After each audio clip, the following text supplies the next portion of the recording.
لبيك اللهم لبيك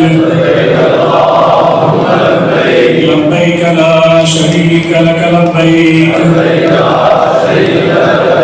إن الحمد والنعمة لك والملك لا شريك لك لبيك اللهم لبيك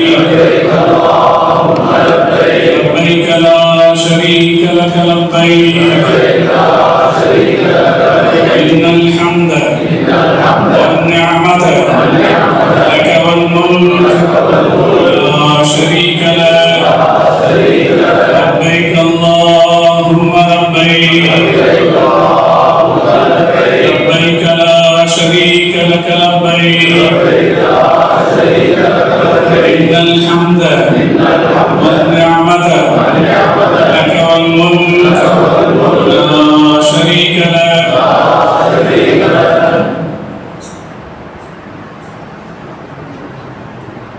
السلام عليكم ورحمة الله وبركاته. نحمده ونصلي على رسوله الكريم. أما بعد فقد قال الله تعالى في القرآن العظيم والفرقان المجيد: ولله على الناس حج البيت من استطاع إليه سبيلا. صدق الله العلي العظيم. سبحان ربك رب العزة عما يصفون وسلام على المرسلين والحمد لله رب العالمين. اللهم صل على سيدنا محمد وعلى آله وأصحابه وسلم. தமிழ்நாடு ஜமாஅத்துல் உலமா சபையின் ஏற்பாட்டில் மதுரையிலே மிக சிறப்பாக நடைபெற்றுக் கொண்டிருக்கக்கூடிய இந்த ஹஜ் செய்முறை பயிலரங்க நிகழ்ச்சிக்கு தலைமையேற்றிருக்கிற எங்களது பேரன்புக்குரிய தலைவர் மரியாதைக்குரிய பி.ஏ. ஹாஜா மொய்னுத்தீன் பாக்கவி ஹசரத் அவர்களே, எனக்கு முன்னால் இங்கே மதீனாவுடைய ஜியாரத்தை பற்றி அருமையாக எடுத்துரைத்து அமர்ந்திருக்கிற இவர் பெருமதிப்பிற்குரிய பொதுச் செயலாளர் டாக்டர் அன்வர் பாதுஷா உலவி ஹசரத் அவர்களே, இங்கே ஒரு சிறப்பான உரையை வழங்கி அமர்ந்திருக்கிற முகமது மீராம் மன்பரி ஹசரத் அவர்களே, முன்னிலை வகிக்கிற மரியாதைக்குரிய முகமது இலியாஸ் மற்றும் சகோதரர்களே, அதுபோல முகமது யூனுஸ் மற்றும் சகோதரர்களே, வரவேற்புரை வழங்கி அமர்ந்திருக்கிற மதுரை மாவட்ட ஜமாஅத்துல் உலமா சபையினுடைய தலைவர் சதகத்துல்லா ஹசரத் அவர்களே, இதில் பங்கேற்றிருக்கிற இந்த மாவட்ட ஜமாஅத்துல் உலமா சபையினுடைய வட்டார ஜமாஅத்துல் உலமா சபையினுடைய ஆலிபர்களுக்கு, அல்லாஹ்வுடைய விருந்தினர்களாக இந்த ஆண்டு புனித ஹஜ் பயணம் மேற்கொண்டு இருக்கிற அருமையான பெரியவர்களே, பாசத்திற்குரிய தாய்மார்கள், அல்லாஹ் ஜல்ல ஜலாலுஹு நம்முடைய ஹஜ்ஜை கபூல் செய்து புரிவானாக. ஹஜ்ஜினுடைய அனைத்து அமல்களையும் எளிமையாக நிறைவேற்ற அல்லாஹ் தௌஃபீக் செய்வானாக. நாம் என்னென்ன அமல்களை செய்ய வேண்டுமோ அந்த அமல்கள் அனைத்தையும் முழு உடல் ஆரோக்கியத்தோடு நிறைவேற்ற அல்லாஹ் தௌஃபீக் செய்வானாக. அவற்றை மன நிம்மதியோடு நிறைவேற்ற அல்லாஹ் தௌஃபீக் செய்வானாக. நாம் திரும்பி வருகிற வரைக்கும் நமக்கும் நம்முடைய குடும்பத்தாருக்கும் நம்முடைய சொத்துக்களுக்கும் நம்முடைய நிறுவனங்களுக்கும் அல்லாஹ்வே பொறுப்பாளனாக இருந்து புரிவானாக. இந்த ஆண்டு ஹஜ்ஜை எல்லாம் பாதுகாப்பான ஹஜ்ஜா ஆக்கிய புரிவானாக. எத்தனை லட்சம் ஹாஜிகள் இந்த ஆண்டு ஹஜ் செய்கிறார்களோ அவர்கள் அத்தனை பேருடைய ஹஜ்ஜையும் அல்லாஹ் கபூல் செய்வானாக. அவர்கள் அத்தனை பேரும் நிம்மதியாக ஹஜ் செய்ய அல்லாஹ் தௌஃபீக் செய்வானாக. நம்முடைய இந்த சபையில யார் இன்னும் ஹஜ் செய்யவில்லையோ, ஹஜ் செய்ய வேண்டும் என்ற ஆர்வத்தோடு இருக்கிறார்களோ, நம்முடைய குடும்பத்தில் இன்னும் எத்தனை பேர் ஹஜ் செய்ய வேண்டும் என்கிற ஆர்வத்தோடு இருக்கிறார்களோ அவர்கள் அத்தனை பேருக்கும் அல்லாஹ் ஹஜ்ஜில் உம்ராவுடைய நசீபை தந்து புரிவானாக. சகோதரர்களே, ஹஜ்ஜை பற்றிய அமல்களை பற்றிய செய்திகளை சொல்வதற்கு முன்னதாக நாம ஏன் ஹஜ்ஜுக்கு போறோம், அதனுடைய காரணம் என்ன அப்படிங்கிறத ஒரு வரியில நாம தெரிஞ்சுக்கணும். நான் அடிக்கடி சொல்றது, பைத்துல்லாவை பார்க்கறதுக்கு நாம எல்லாம் அப்துல்லா கிளம்புறோம். பைத்துல்லாவை பார்க்கறதுக்கு நம்ம அப்துல்லா கிளம்புறோம். நமக்கு என்ன பேர் வேணும்னாலும் இதுவரைக்கும் இருக்கலாம். எப்ப எஹராம் கட்டுறோமோ அப்ப எல்லாம் நாம அப்துல்லாங்களாக மாறும். அப்துல்லான்னா என்ன அர்த்தம்? அல்லாஹ்வுடைய அடிமை. ஆண்களும் சரி பெண்களும் சரி. மார்க்க அறிஞர்கள் அல்லாஹ் ஹஜ்ஜ கடமையானதுக்கு ஒரு காரணம் சொல்லுவாங்க. அல்லாஹ் ஏன் ஹஜ்ஜ கடமையாக்கணும், அதுக்கு ஒரு காரணம் சொல்லுவாங்க.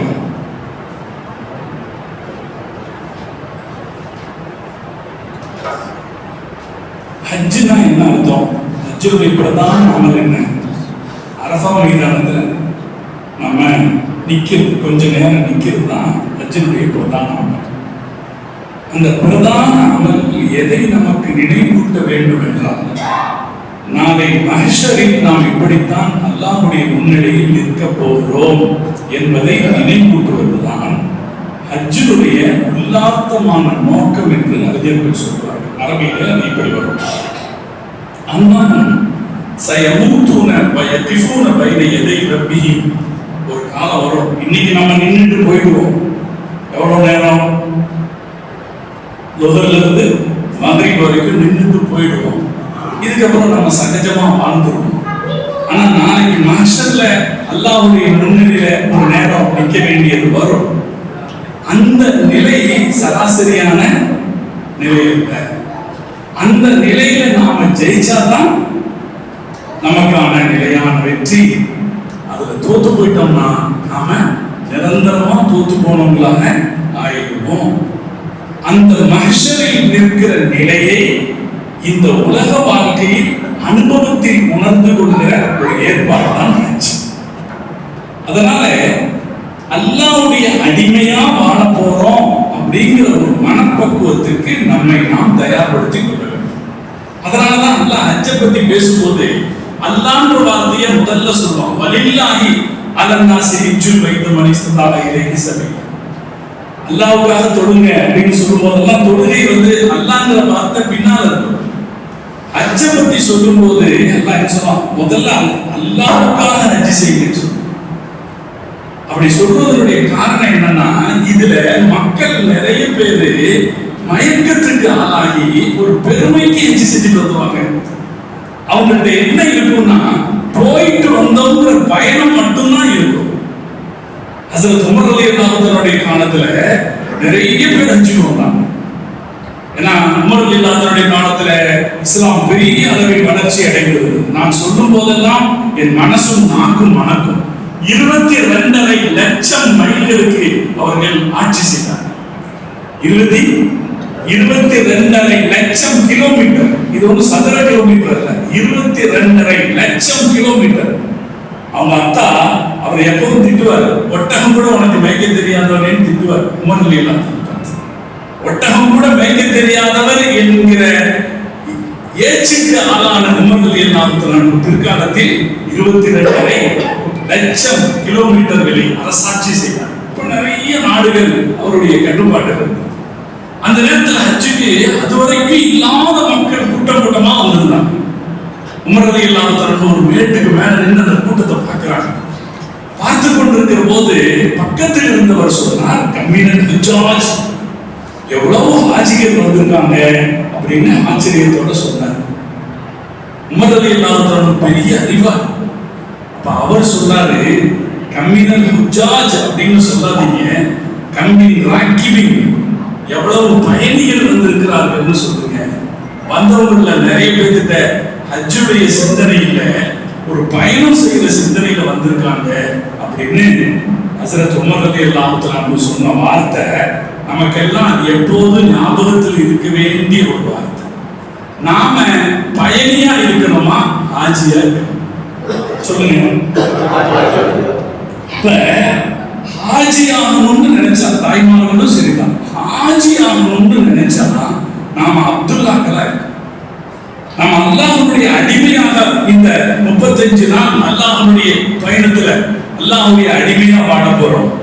அதிலும் குறிப்பாக இந்த ஹஜ்ஜுடைய நாட்கள்ல மினாவில் தங்கும் போது, அரஃபாவை தங்கும் போது, முஸ்தலிஃபாவில் தங்கும் போது நான் அல்லாஹ்வுடைய அடிமையாக ஒரு வாழ்க்கையை வாழ போறேன் அப்படிங்கிற எண்ணத்தை மனசுல வச்சுக்கிட்டா தான் அங்க நடக்கிற அமல்கள் மனசுல ஒட்டும்.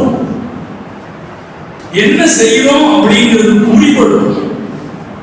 நமக்குள்ள வேற தர்க்க அசத்து சொன்னாங்களா இல்லையா, சாயா கடையிலிருந்து முண்டாசத்துக்கு கெட்டுற அந்த சண்டை சச்சரவு எல்லாம் வராது. நம்ம மேலும் மேலும் அடிமைகளாக இருக்க முயற்சி செய்வோம். முஹம்மது ரசூலுல்லாஹி ஸல்லல்லாஹு அலைஹி வஸல்லம் அவர்கள் காபாவில் உட்கார்ந்து இருக்கும்போது ஜம்சம் தண்ணி குடிக்கலாம்னு நினைக்கிறாங்க. அதனால காலை முட்டு குத்தி அப்படி எந்திரிக்க முயற்சி பண்றாங்க. ரசூலுல்லாஹ் அவங்களுடைய கடைசி நேரத்துல தான் அஞ்சுக்கு போனாங்க. காலை முட்டு குத்தி எந்திரிக்கலாம்னு நினைக்கும் போது ஒரு சஹாபி சொன்னார், அல்லாஹ்வின் தூதரே, நான் கொண்டு வந்து தருவனே தண்ணி. ரசூலுல்லாஹ் சொன்னாங்க, இல்ல, அல்லாஹ் ஜஅலனி அப்தன் கரீமன் வலம் யஜஅல்னி ஜப்பாரன் அனீதா. அல்லாஹ் என்ன அடிமையா வச்சிருக்கான், என்ன அல்லாஹ் தஆலா பெரிய சர்வாதிகாரியா ஒண்ணு வைக்கல, நான் எந்திரிச்சு குடிச்சுக்குவேன் என்று முஹம்மது ரசூலுல்லாஹி ஸல்லல்லாஹு அலைஹி வஸல்லம். எனவே நாம மனசு முழுக்க நிறைச்சு வைக்க வேண்டிய ஒரு சிந்தனை, நான் அல்லாஹ்வுடைய அடிமையா ஒரு வாழ்க்கை வாழ போறேன், அந்த பயிற்சியை நான் இருக்க போறேன். இத மனசுல வச்சுக்கிட்டோம்னா ஒவ்வொன்றும் நமக்கு காரணம் புரிஞ்சிடும். ஏன் காபாவை சுத்துறேன், இது எதுக்கு இந்த பைத்தியக்காரத்தனமா சுத்துதல்? அல்லாஹ் சொன்னாங்க, யத்தவஃபு பைத்தி அதீக், சுத்துங்கன்னு சொன்னான், சுத்துறேன். இந்த மினாவுக்கும் சஃபாவுக்கும் மர்வாவுக்கும் இடையில நடக்கும் பாருங்க, லோலோன்னு ஒரு நம்ம ஊர்ல தான் சொல்லுவோம், லோலோன்னு ஒரு கடை. அந்த லோலோன்னு நடக்கும் போது மனசுக்குள்ள நினைச்சு பாருங்க, அல்லாஹ்வுடைய அடிமையா நான் நடக்கிறேன், அல்லாஹ்வுடைய அடிமையா நான் நடக்கிறேன். அப்ப நாலாம் கலிமா ஓதுவோம் இல்லீங்களா, லா இலாஹ இல்லல்லாஹு வஹ்தஹு லா ஷரீக லஹ்.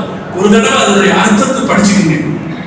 இதுவரைக்கும் படிச்சிருப்போம் நம்ம, ஆனால் ஒரு தடவை படிச்சுக்கங்க. அதை நாங்க அல்லாஹ் யாரு அப்படிங்கிற முழு அடையாளத்தை வெளிப்படுத்துற வாசகம் தான் நாலாம் கலிமா. அப்ப நான் அல்லாஹ்வுடைய அடிமையா நடக்கிறேன். வினால தங்குறோம், கூடாரத்துல தங்குறோம். எவ்வளவோ பெரிய பணக்காரனா இருந்தாலும் எல்லாத்தையும் தூக்கிட்டு போக முடியாது. எல்லாத்தையும் ஊர்ல வச்சுட்டு கொஞ்சம் தான் என்ன செய்வாரு, மக்காவுக்கு போகும்போது எடுத்துட்டு போவார். அப்படித்தானே? நாம எடுத்துட்டு போற காசு நமக்கு பெருசா தெரியக்கூடாதுங்க. ஒரு தடவை மெட்ராஸ்ல ஆட்சி ஒருத்தர் வசனமா புறப்பட்டு இருக்கும்போது கேட்டார், அவருடைய பேர்கிட்ட தட்டி கேட்டார், சார் 5 லட்சம் ரூபாய் போதுமா? சார் 5 லட்சம் ரூபாய் குறை சொல்லல, காசு வேணும் தான், காசு இல்லாம ஒன்றும் செய்ய முடியாது. ஆனா நம்முடைய நினைப்பு முழுக்க அதிலேயே இருக்கக்கூடாது. அடுத்த கேள்வி அவர் கேட்டாரு, இந்த 5 லட்சம் ரூபாய் தீர்ந்து போயிடுச்சு, நாங்க வேலை கிடைக்குமா? இப்ப நம்முடைய கவனம் முழுக்க நம்ம காசு பணத்திலேயோ நம்முடைய அதிகாரத்திலேயோ இருக்கவே கூடாதுங்க. எல்லாம் நமக்கு தௌஃபீக் செய்யும், எல்லாம் நமக்கு தௌஃபீக் செய்யும். திரும்ப சொல்றேன், இது அல்லாஹ்வுடைய அடிமையாக நாம வாழ்றதற்கான ஒரு வாழ்க்கைக்கு நம்ம போகணும். அப்படிதான் வாழணும். அரஃபால இருக்கும்போது, மினால இருக்கும்போது, முஸ்தலிஃபால தங்கும்போது நம்ம அப்படிதான் அல்லாஹ். முஸ்தலிஃபால ஒரு தடவை வரும்போது லேட் ஆயிடுச்சு, இடமே இல்லை. கடைசியில பஸ் ஒரு இடத்துல நிறுத்திட்டு ஹாஜிகளை இறங்குன்னு சொல்லும்போது ஒரு பெரிய ஒரு டிச், ஒரு தண்ணி வாய்க்கா மாதிரி ஒரு டிச் ஓடிக்கிட்டு இருக்கு. ஹாஜிகிட்ட சொன்னா, ஹாஜி இங்க உட்காருங்க அப்படின்னா ஒரு பெரிய பணக்காரர் வந்திருந்தார். அவர் கேட்டார், என்ன சார் இங்க உட்கார சொல்றீங்க? நான் சொன்னேன், அஜயா நீங்க எத்தனை லட்சம் கொடுத்தீங்க? அவர் அப்ப 8 லட்சம் கொடுத்து வந்தார். 8 லட்சம் கொடுத்து நீங்க வந்தது இங்க உட்கார்றதுக்கு தான், ஹில்டன்ல உட்கார்றதுக்கு அல்ல, இங்க உட்கார்றதுக்கு. இந்த முஸ்தலிஃபால இந்த நிச்சு ஓடுற இடத்துல இங்க உட்கார்றதுக்கு தான். இந்த கொஞ்ச நேரம் இங்க உட்கார்ந்தா தான் நீங்க ராஜி. அப்ப நாம என்ன மனோநிலைக்கு போகணும் அப்படின்னா, நான் அல்லாஹ்வுடைய அடிமையாக ஒரு வாழ்க்கை வாழ போறேன். இந்த தல்பியா அதுதான் சொல்லுது. தல்பியா என்ன சொல்லுது? லப்பைக் லப்பைக்ங்கிறது யாருடைய கோஷம்? லப்பைக்னா என்ன அர்த்தம்? வந்துட்டேன். லப்பைக்னா என்ன அர்த்தம்?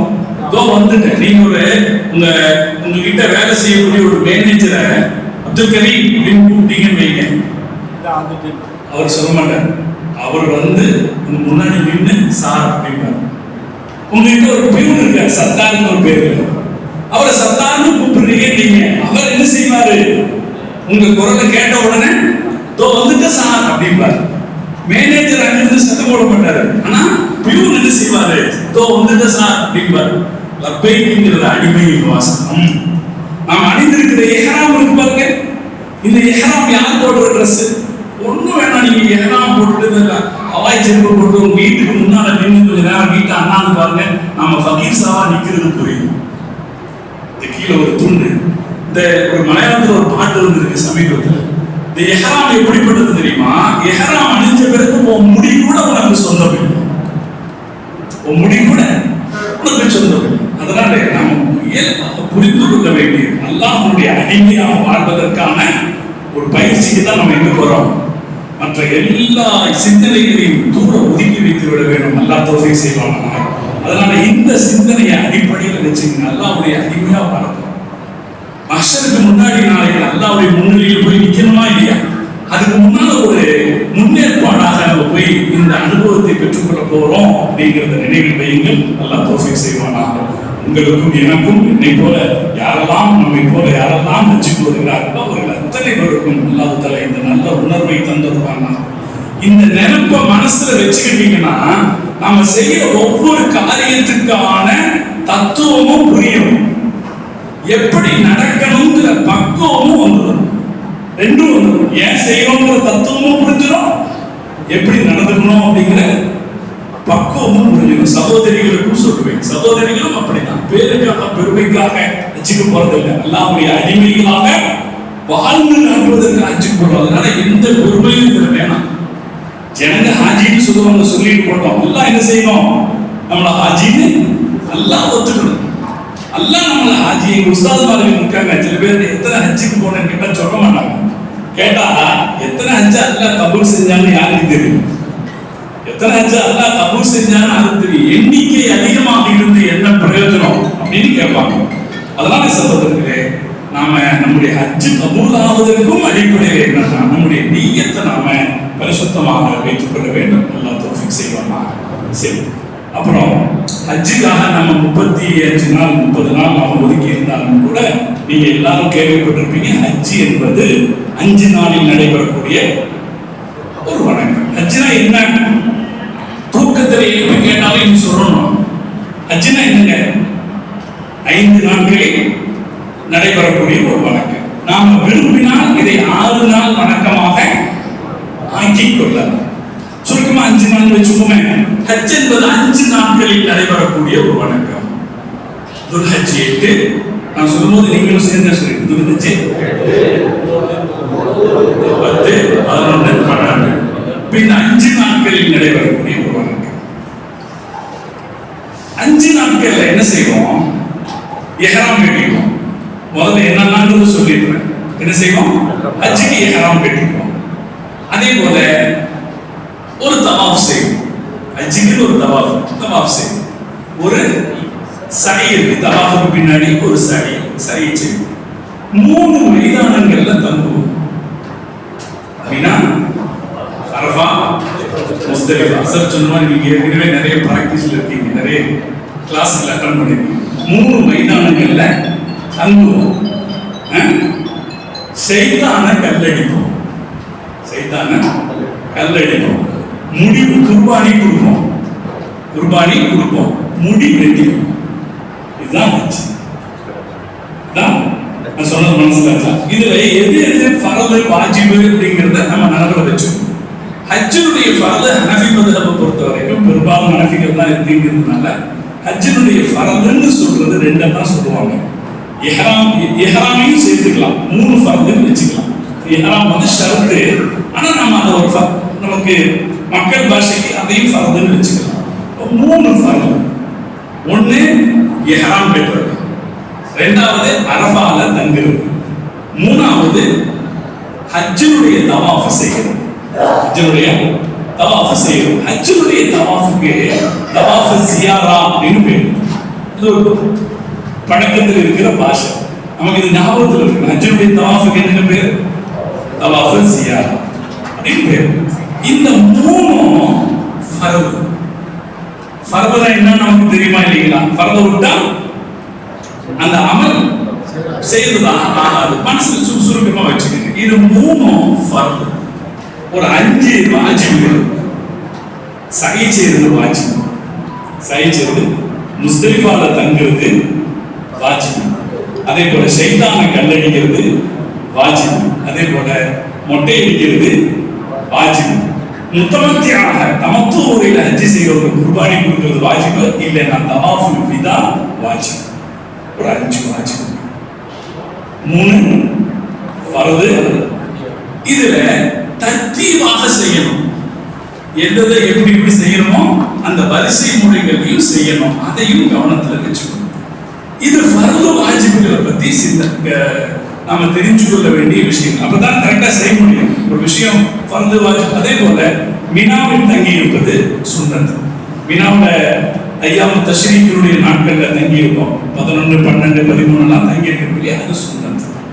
இப்படி ஹஜ்ஜினுடைய ஃபர்து, ஹஜ்ஜினுடைய வாஜிபுகள், ஹஜ்ஜினுடைய சுன்னத்துகளையும் நாம கொஞ்சம் தெரிஞ்சு வச்சுக்கணும். எப்பவுமே அல்லாஹ் ஹஜ்ஜை பத்தி சொல்லும்போது, உம்ராவை பத்தி சொல்லும்போது அல்லாஹ் ஒரு வார்த்தை சொல்லுவான், வஅதிம்முல் ஹஜ்ஜ வல் உம்ரத பில்லாஹ். ஹஜ்ஜையும் உம்ராவையும் அல்லாஹ்வுக்காக பரிபூர்ணமாக நிறைவேற்றுங்கள். பரிபூர்ணமாக. ஏன் பரிபூர்ணமாக நிறைவேற்றுதல் என்ன அர்த்தம்? சட்டம் தெரிஞ்சு நிறைவேற்றுதல் அர்த்தம். நம்ம உதவு செய்யறதா இருந்தா எப்படி பரிபூர்ணமா உதவு செய்ய முடியும்? சட்டம் தெரிஞ்சு செஞ்சா தானே பரிபூர்ணம். பாருங்க, குழந்தைகளை கொஞ்சம் வெளியே சட்டம் தெரிஞ்சு செய்யும் போது தான் என்ன செய்ய முடியும்? பரிபூர்ணமா செய்ய முடியும். அதனால அல்லாஹ் நமக்கு எல்லாம் தௌஃபீக் கொடுத்திருக்கான். நம்ம எல்லாம் படிக்க முடியுமா இல்லைங்களா? நிறைய சட்டமே கிடையாது. ஷாஃபி மத்ஹபில் சொன்னா வாயால சொல்ல வேண்டிய ஒரு வார்த்தை ஃபர்து கிடையாது. ஹனஃபி மத்ஹபிலையும் வாயால சொல்ல வேண்டிய ஒரே வார்த்தை தல்பியா மட்டும்தான் வாஜிப். வேற எதுவும் கட்டாயம்னு கிடையாது. சின்ன சின்ன சில விஷயங்கள் தான் இருக்கு. அதையாவது நம்ம கொஞ்சம் என்ன சட்டம் தெரிஞ்சு வச்சுக்கணுமா இல்லைங்களா? சரிங்களா? அதுக்கு கொஞ்சம் டைம் கொடுத்து இப்ப நம்ம என்ன படிச்சோமோ அதை எழுதி வச்சு, அதை எழுதி வச்சதை திருப்பி பார்த்து சட்டம் இதுதான் சட்டம் அப்படின்னு தெரிஞ்சுக்கிட்டோம்னா அமலை பரிபூர்ணமாக நிறைவேற்றிடலாம். சட்டம் தெரியாம இருந்துச்சுன்னு வைங்களேன், அமல் செஞ்ச பிறகும் சந்தேகத்தோட தான் இருக்கும் இல்லையா? சரியா செஞ்சுட்டோமா, சரியா செய்யலையா, சந்தேகத்தோட தான் இருக்கும். அதுலயும் அஞ்சு கமிட்டிகள் வரவங்க கொஞ்சம் படிச்சுக்கிட்டாங்கன்னா போதும். இதுல நிறைய சட்ட சிக்கல்கள் எல்லாம் கிடையாது. ஃப்ரீயான ஒரு அமல் தான் இது. சின்ன சின்னது இருக்கு, அதை மட்டும் நம்ம தெரிஞ்சு வச்சுக்கணும். இப்ப நான் ஃபர்து சொன்னா இன்னைக்கு ஃபர்து சொன்னேன், வாஜிப் சொன்னேன், சுன்னத்துக்கு சொன்னேன், இவைகளும் தெரிஞ்சுக்கணும். இது தெரிஞ்சு வச்சுக்கணும். அதை தெரிஞ்சு செய்யும் போதுதான் நாம ஒரு கடமையை முழுசா செய்தவர்களாக ஆக முடியும். அல்லாஹ் தௌஃபீக் செய்வாங்க. சரி, இப்ப ஹஜ் எப்ப தொடங்குது? நாம 7ஆம் நாள் இஹ்ராம் கட்டணும். துல்ஹஜ் 7ஆம் நாள் எங்க வச்சு இஹ்ராம் கட்டுவோம்? நம்ம தங்கி இருக்கிற இடத்துல இருந்து இஹ்ராம் கட்டுவோம். நாம தமத்துவ முறையில ஹஜ் செய்யறோம் இல்லையா? அது சொன்னாங்களா இல்லைங்களா? தமத்துவ முறையில ஹஜ் செய்யறோம். தமத்துவ முறையில ஹஜ் செய்யறதுனா என்ன அர்த்தம்? ஒரு பயணத்துல முதல்ல உம்ரா செஞ்சு, உம்ராவுக்கு ஒரு இஹ்ராம் கட்டி உம்ரா செஞ்சுட்டு அதிலிருந்து ரிலீஃப் ஆன பிறகு ஹஜ்ஜுடைய நேரம் வரும்போது ஹஜ்ஜுக்கான இஹ்ராம் கட்டி ஹஜ் செய்கிறது. இதுக்கு பேர் தான் தமத்துவம். சௌகரியம். தமத்துவங்கிற வார்த்தைக்கே சௌகரியம் தான் அர்த்தம். தமத்துவம் சொன்னாலே சௌகரியமா செய்யுது அப்படின்னு தான் அர்த்தம். இந்த ஹஜ்ஜுடைய இஹ்ராம் கட்டுறதுக்கு நாம எங்க போறது இல்லை, ஆயிஷா பள்ளிக்கோ அல்லது மீகாத்தியோ தேடி போறதில்லை. இதுக்காகத்தான் ஒரு குர்பானி கொடுக்கிறோம். குர்பானி கொடுக்கிறோமா இல்லையா? யாரெல்லாம் தமத்துவ முறையில போறோமோ நம்ம எல்லாரும் ஒரு குர்பானி கொடுக்கிறோம். அது எதுக்காக? இந்த இஹ்ராமை இருக்கிற இடத்துல கட்டுறதுக்காக தான் கொடுக்கிறோம். அந்த குர்பானிக்கு என்ன பேரு? ஹதி அப்படின்னு பேரு. நம்ம பக்ரீத் அன்னைக்கு குர்பானி கொடுக்கிறோமா இல்லைங்களா? அந்த குர்பானிக்கு என்ன பேரு? உதஹியா. குழந்தை பிறந்தா குர்பானி கொடுக்குறோமா இல்லையா? அதுக்கு என்ன பேரு? இந்த ஹஜ்ஜில் கொடுக்குறோமா இல்லைங்களா? இந்த குர்பானிக்கு பேரு ஹதி. ஹதி கொடுக்கணும். அப்ப அதை நம்ம புரிஞ்சுக்கணும். இந்த இது எதுக்கு இந்த ஹதி கொடுக்குறோம்? இருக்கிற இடத்துல இருந்து என்ன செய்யறோம்? இஹ்ராம் கட்டுறோம். அப்ப 7ஆம் நாள் இஹ்ராம் கட்டணும். எப்படி இஹ்ராம் கட்டணும்ன்ற முறையெல்லாம் சேர்த்து நமக்கு சொல்லிக் கொடுத்தாங்க. அதுல இஹ்ராம் கட்டிக்கணும். தாய்மார்கள் இஹ்ராம் அவங்களும் அதே மாதிரி தான் 7ஆம் நாள் இஹ்ராம் கட்டணும். மாதவிலக்கு இருந்தால் பிரச்சனை இல்லை. தாய்மார்களுக்கு மாதவிலக்கு எந்த இடத்திலும் பெரிய தடையாக இருக்காது. தவாஃப் செய்யும் போது மட்டும் அவங்களுக்கு என்ன வேணும்? சுத்தமா இருக்கணும். அதனால தாய்மார்கள் எதை பத்தி இந்த விஷயத்துல கவலைப்பட வேண்டியதில்லை. 27 என்ன 27? ஜூன் 27. எனக்கு ஞாபகம் இருக்கு, நீங்க சொல்லுவீங்க. ஜூன் 27, 28, 29, 30 இந்த நாட்களுக்கு அல்லது இதுக்கு பின்னால மே 27, மே 28, மே 29 இந்த நாட்கள்ல நம்ம ஃப்ரீயா இருப்போம் அப்படின்னா பிரச்சனையே. அல்லது நம்ம அதுக்கப்புறமும் நாங்க தங்கி இருக்கிறோம். ஹஜ் கமிட்டியில் வரவங்களுக்கு யோசிக்க வேண்டிய அவசியமே இல்லை. சில பேர் தான் ஹஜ் முடிச்ச உடனே கிளம்புறவங்க. ஹஜ் முடிச்ச உடனே ஜூன் 1ஆம் தேதி கிளம்புறவங்க கொஞ்சம் பேர் இருக்காங்க. அவங்க மட்டும்தான் இதுல கொஞ்சம் யோசிக்கணும்.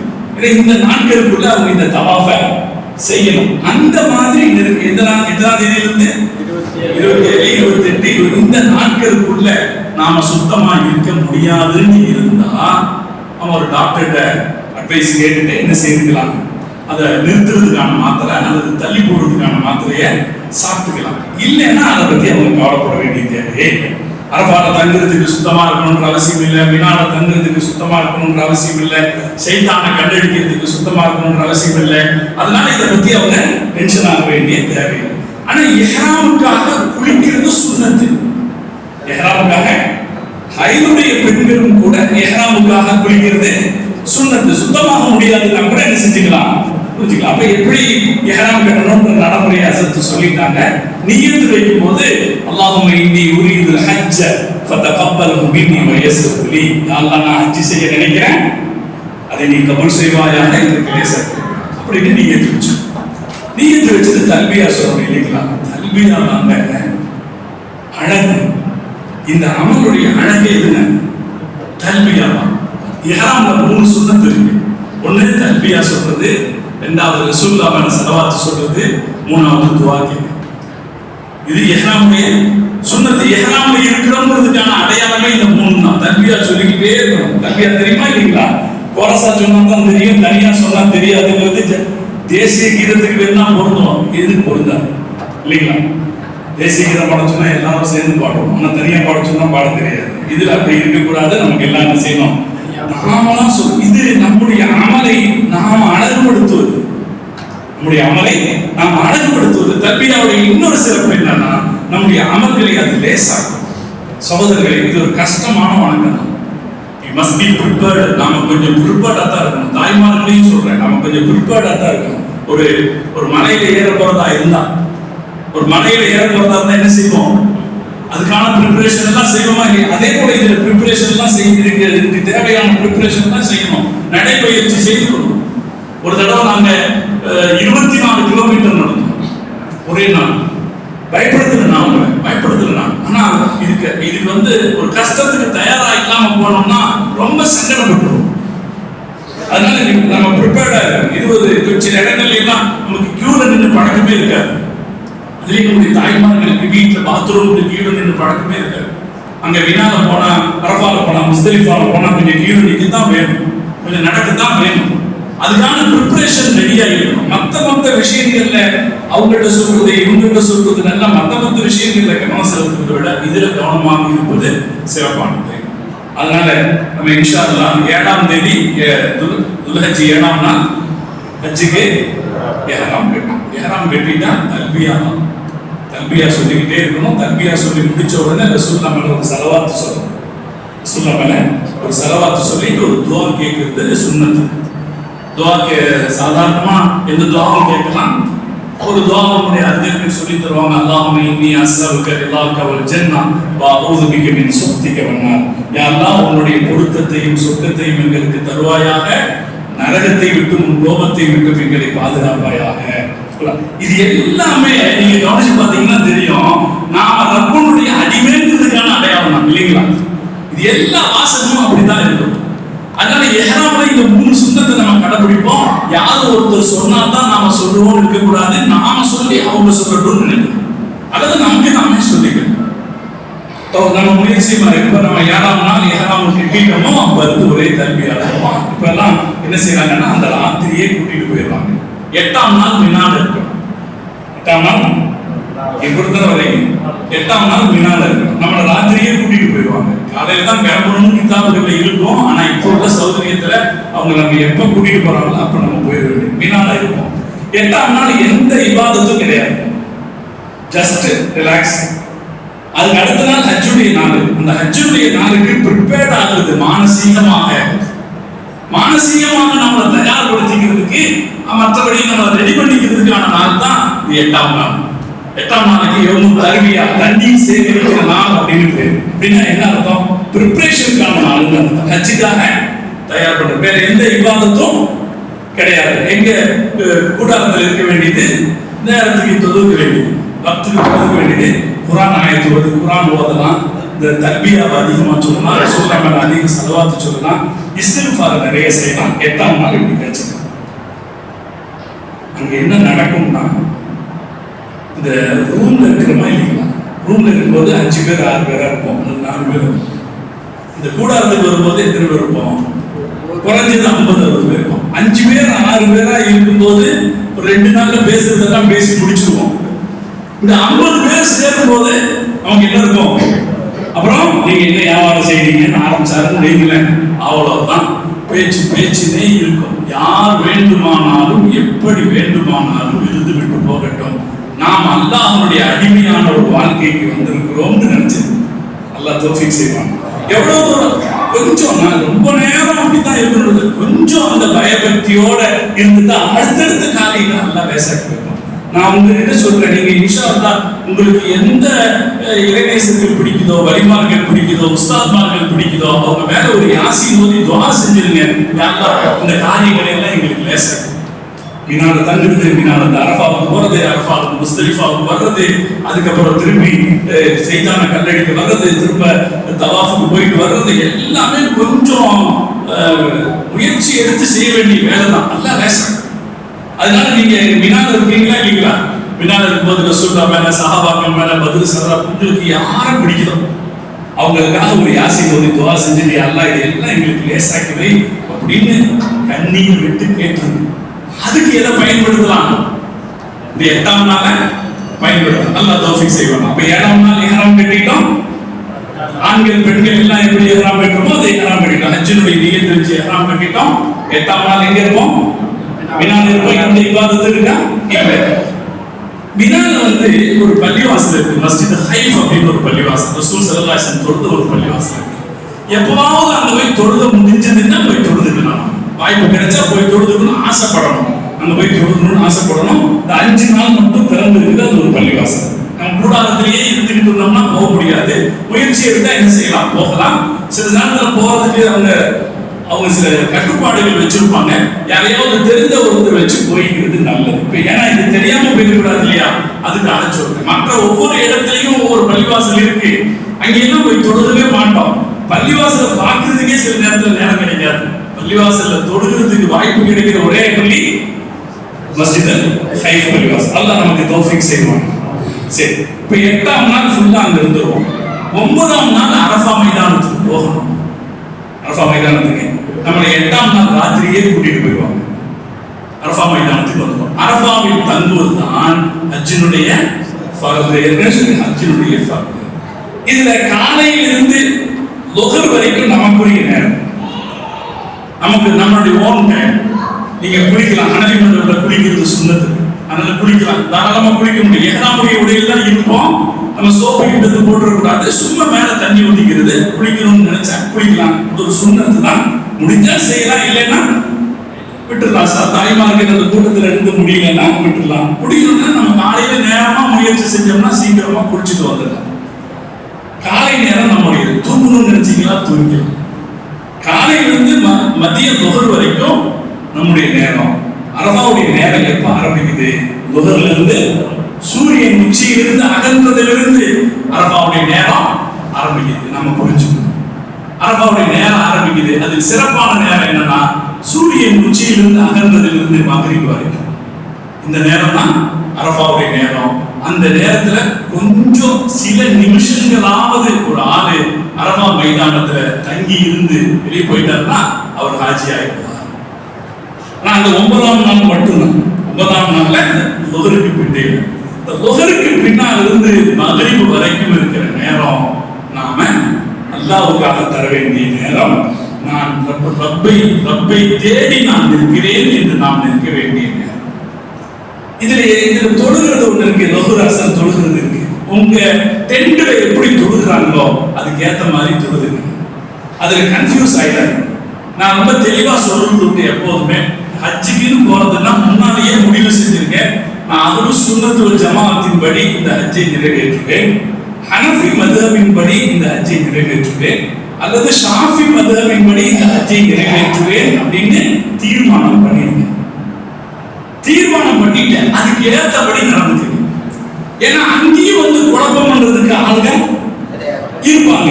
அங்க நாம இந்த குழப்பத்துக்கு போகவே கூடாதுங்க. நல்லா நம்மை பாதுகாப்பாங்க.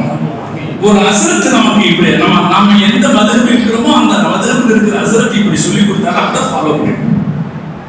அதுக்கப்புறம் இந்த தொழுகை கூடாரத்துல எப்படி தொழுகை நடக்குது, யார் தொழுகை வைக்கிறாங்களோ அதை ஃபாலோ பண்ணிட்டு போயிருங்க. சிறப்பான நான் ஏதாவது கடமை இருக்குதுன்னு சொன்னா, ஹஜ்ஜில கடமை இருக்கு. ஹஜ்ஜில என்னென்ன கடமை?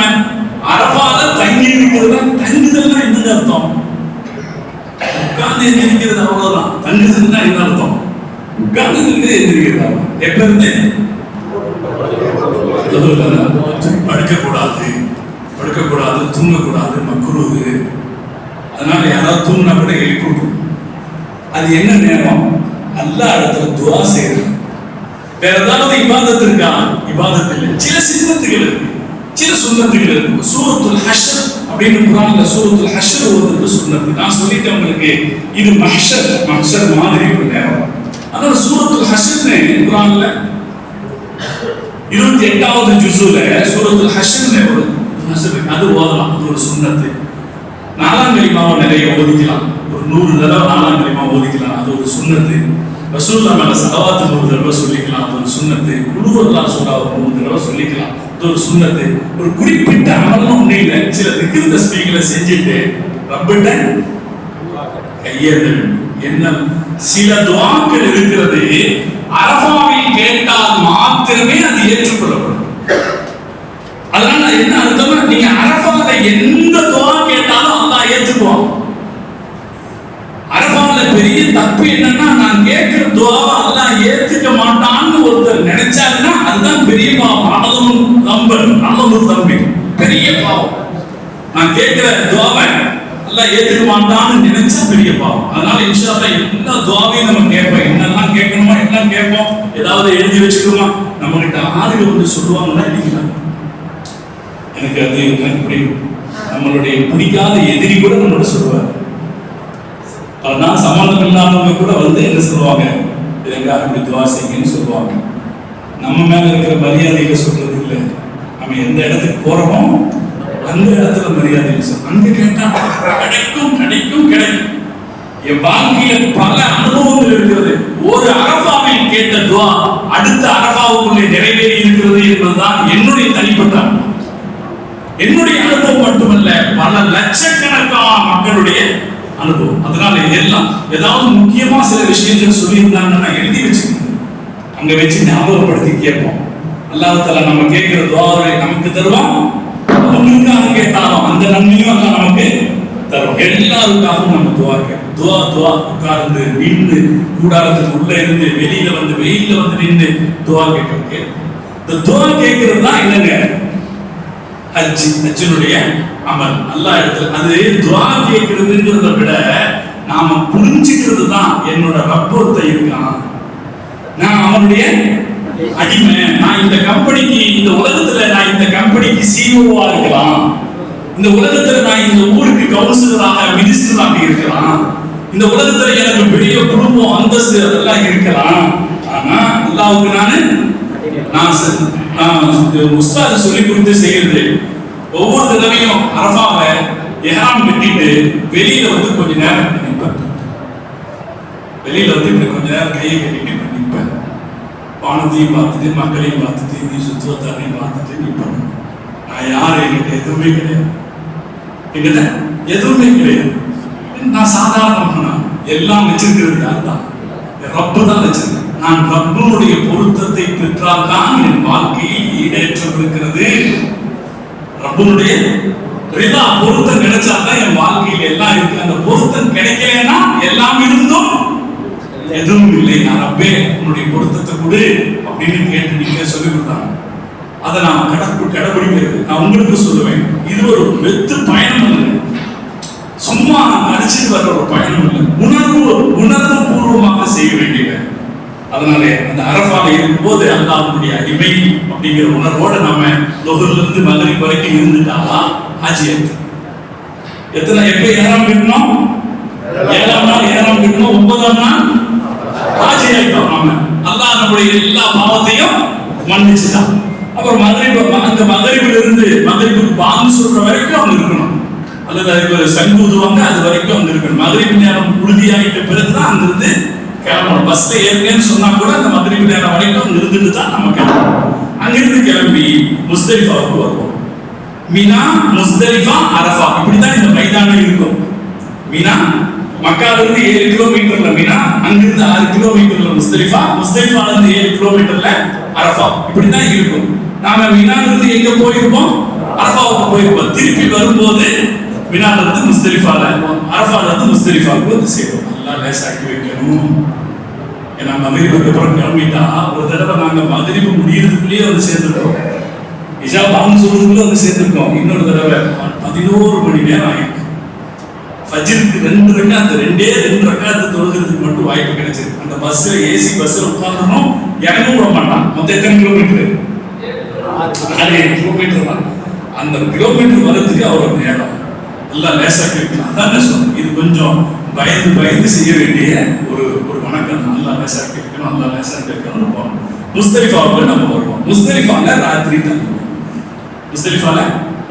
முஸ்தலிஃபாங்கிறது ஒரு மைதானம், அந்த மைதானத்தில் ராத்திரி தங்குவோம். இதுதான் ஹஜ்ஜினுடைய மிகச்சிறந்த அமல்களில் ஒன்று. நம்ம மினால தங்கி இருக்கும் போது மேல டென்ட் இருக்கும், கீழே டென்ட் இருக்கும். அரஃபால தங்கும் போது அங்கேயும் டென்ட் இருக்கும், கீழே லேசான டென்ட் இருக்கும். ஒரு ஏதாவது ஒன்று கிடைக்கும்.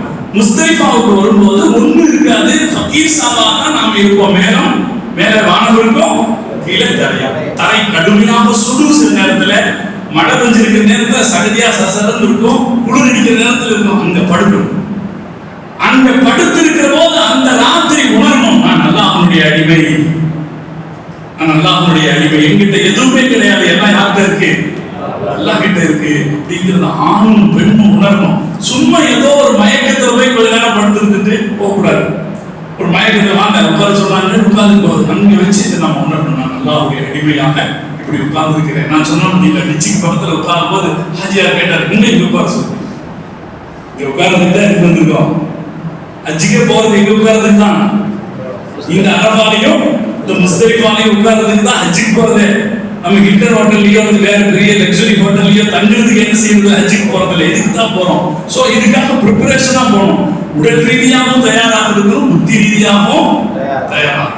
முஸ்தலிஃபால நம்ம ராத்திரி போய் சேருவோம். அங்க போய் மகரிப் இஷாவையும் தொழுவோம். தனியா தொழுதோம்னு வைங்களேன், ஒரே பாங்கு ஒரே இக்காமத்துல மகரிபையும் இஷாவையும் சேர்த்து நம்ம தொழுது முடிச்சுட்டு அந்த ராத்திரி முடிச்சிருக்கிறது நல்லது. இல்ல முடியலன்னா கொஞ்ச நேரம் படுக்கிறதா இருந்தா படுத்து தூங்கிக்கலாம். அங்க சைத்தான கல்லடிக்கிறதுக்கு 70 கற்களை கொடுக்கும். 70 கல் பொறுக்கிக்கும், சின்ன சின்ன கொண்டைக்கல் சைஸுக்கு கல். சைத்தான அடிக்க போறோம், பெரிய பெரிய கல் எடுக்கக்கூடாது. கொண்டைக்கல் சைஸுக்கு என்ன செய்ய வேண்டியது, கல் எடுத்துக்கணும். அங்கே